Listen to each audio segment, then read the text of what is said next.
Hey, Hey guys. we're back. We're going to do a Judgment Day review. Yeah, we are. Pretty good, we both thought. I think he liked it more than me. But you know, if you notice a little inconsistency with our perceptions of this pay-per-view, then I've got to contextualize that for you. Yeah, the last match I watched on pay-per-view was at Backlash, the rather brilliant match between John Cena and Edge.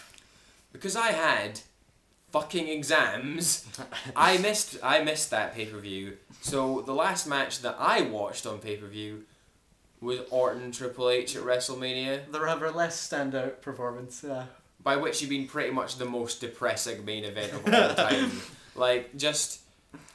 So I was very, very predisposed to like this pay-per-view, but I will give it credit, and I actually thought it was a very solid, almost entirely consistent pay-per-view. Yeah, I'll give you that. I don't know, it's just, we watched No Way Out earlier this year, we watched Backlash, and there was kind of, those pay-per-views were kind of interesting, they were kind of unpredictable. I'd almost got it in my head to expect unpredictable booking in this pay-per-view, which is exciting. You know, Edge at No Way Out getting into the Raw Elimination Chamber, Big Show coming out of Backlash. I didn't necessarily like it, but I liked that something I wasn't expecting to happened. And this just didn't have any of that unpredictable booking. This was just, you know, solid matches that you could see on a TV show. That's a little unfair. You couldn't really say these, but, you know, it was just solid. But I understand what you mean, but the thing is, what I think should have happened at this pay-per-view didn't. Like, I mean, and it was kind of obvious, but it was so the right thing to happen. Basically, I said before the main event, we'll get to it later, but I said, if this happens, then I will give it an 8 out of 10, yeah, say. And if it doesn't, it's a 7. Do you know what I mean? Like, it's just that little difference. The first match of the night had what we now have to consider, having seen the whole pay-per-view, as really bad booking, really. Oh, so bad. It's CM Punk versus Umaga, and Umaga goes over in this match, meaning that CM Punk has now lost 2 pay-per-views in a row against rather mediocre monster heels, although Umaga is much better than Kane. I mean, I quite like Umaga, and he was quite good in this match. He was quite good. This match was actually really quite good. The thing about it was, it seemed to me like I thought, well, Umaga hasn't really wrestled any big matches since he's been back from injury. He hasn't really done anything. He had like a couple of squashes. Yeah. But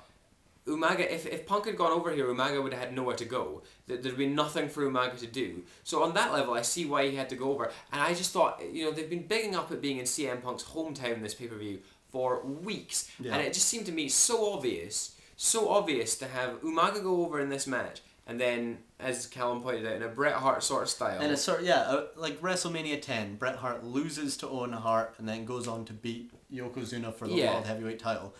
That was the feeling I got when it happened. I actually wasn't even annoyed Umaga went over, because I thought that means for sure Punk's going to win the world title. Especially because it was the first match of the night. Exactly. I was so excited as well, because having Umaga beat Punk and then having Punk cash in the Money in the Bank and win the world title would have been wonderful, because it would have totally, fully achieved what SmackDown's been going for, which is rendering the world title an open playing field to literally everyone on the roster. Yeah. And that's an exciting wrestling show where anyone at any time could win, like, against anyone. And just really competitive, interesting wrestling, not the same 4 guys passing the title around, you know. But then, by the end of the night, when Punk didn't cash in Money in the Bank, didn't try to cash in Money in the Bank, and what actually happened was Umaga had been put over against Punk in Punk's hometown.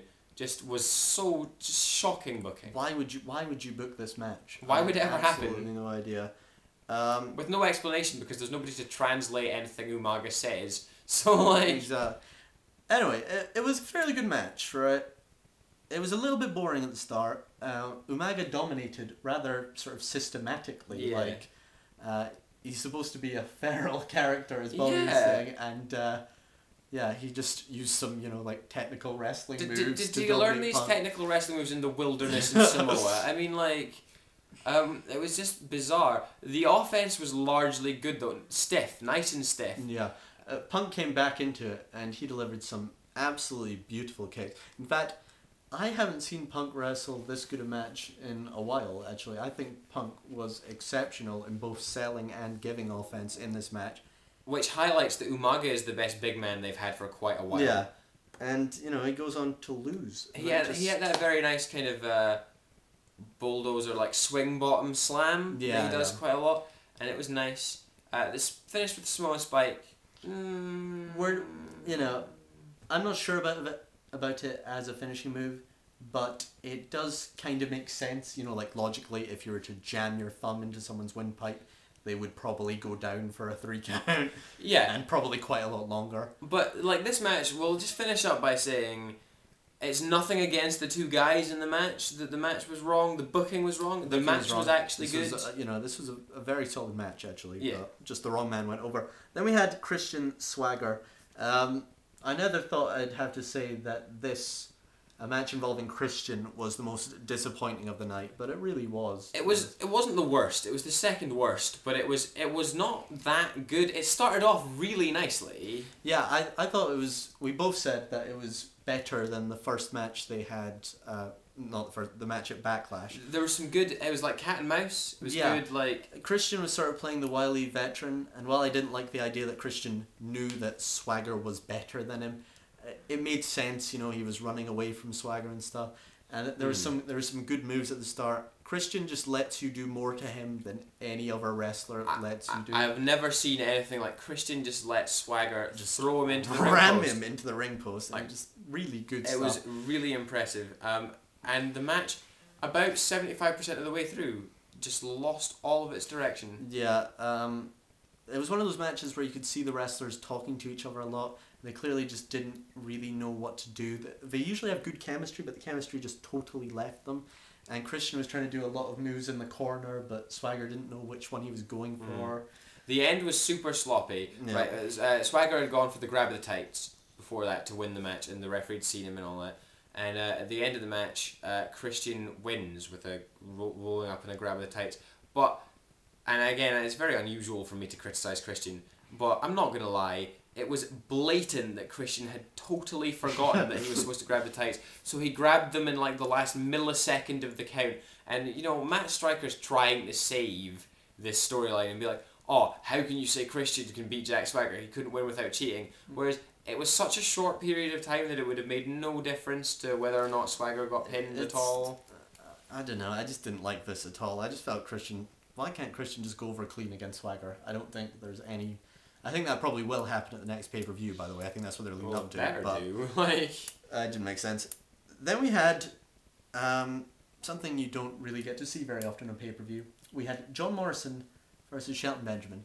These guys should be on pay-per-view every fucking time. I can't even tell you how excited I was about this match. I knew it wouldn't be as good as we thought it would be. No, yeah, but like... You know, I reckon if they make this feud a long feud, then this could lead to some really, really good pay-per-view matches. But this one was pretty good.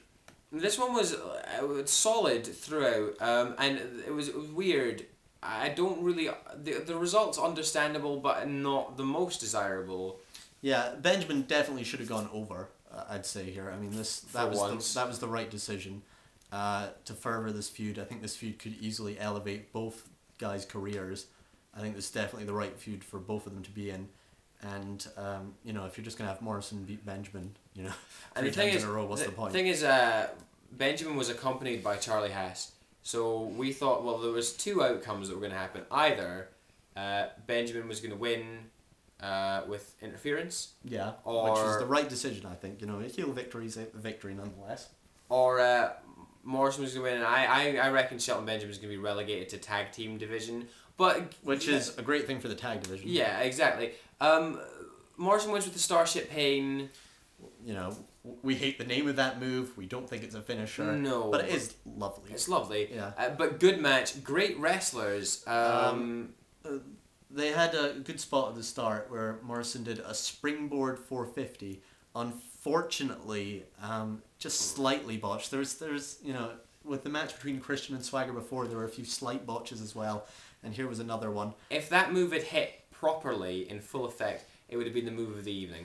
Yeah, and Benjamin also does a lovely... He did a beautiful suplex at the start. Morrison landed on his neck. Oh, yeah! But it was, all in all, it was very good. He also ran up the turnbuckle and just kicked Morrison to the floor. It was a good match. Anyway, turn over to part 2.